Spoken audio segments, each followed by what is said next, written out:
Olá, sou Bruna Carla, estudante do curso de Ciências Biológicas da Universidade Estadual do Ceará, do Polo de Beberibe, e atualmente a gente está na disciplina de Biologia Evolutiva.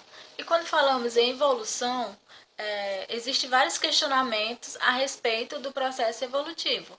E a atividade dessa semana é fazer o levantamento de três desses questionamentos, três desses ditados populares que as pessoas mais questionam. O primeiro questionamento é: quem veio primeiro, o ovo ou a galinha? Então, apesar do senso comum dizer que o ovo veio primeiro que a galinha, há cientistas que afirmam que foi a galinha que veio primeiro que o ovo. Porque, pela teoria da evolução de Charles Darwin, uma espécie evolui de outra espécie mais primitiva. As aves, as galinhas inclusive, elas vieram dos dinossauros, que já colocavam ovos. O fóssil desse animal, que tem característica de possuir penas, foi datada com aproximadamente 160 milhões de anos. E esse seria o último dinossauro da marca da linha evolutiva de pássaros e dinossauros. Assim, por meio das mutações, uma espécie acaba gerando os filhos de outra espécie ao longo dos anos. Assim, os pais da galinha, que seriam de espécies diferentes, colocaram um ovo que já tinha o DNA de um pintinho, de uma galinha dentro, por isso o ovo teria vindo primeiro que a galinha. Existe um ditado que diz assim: a aranha vive do que tece. Então, a seda do fio da teia da aranha teria se desenvolvido em resposta da necessidade de proteção do corpo desse animal e também a proteção dos seus filhotes.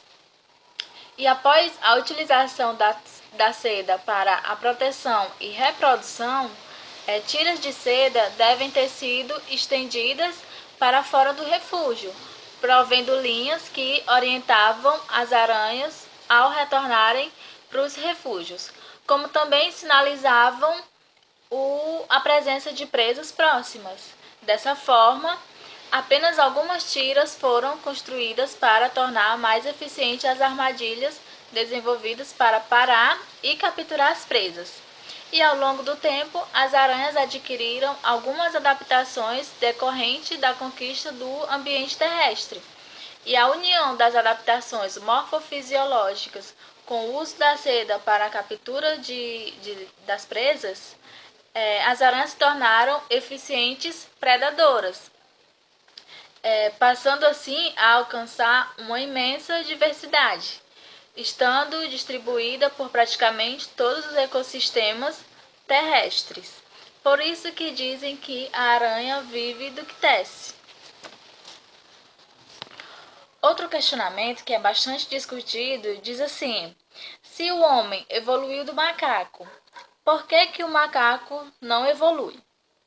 Então, esse questionamento há duas informações incorretas. Primeiro, que o homem não evoluiu do macaco.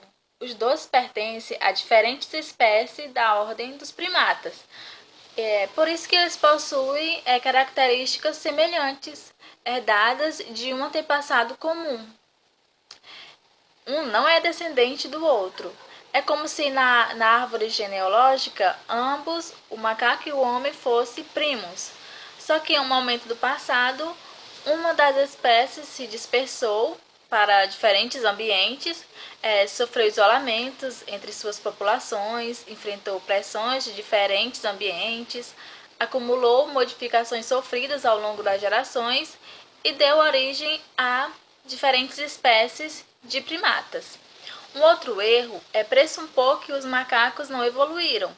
Assim como o ser humano, o macaco também evoluiu, porque tiveram que passar por diversas adaptações ao seu meio ambiente onde vivem, e ao longo do tempo foram mudando também a sua relação com as outras espécies e entre os indivíduos da mesma espécie.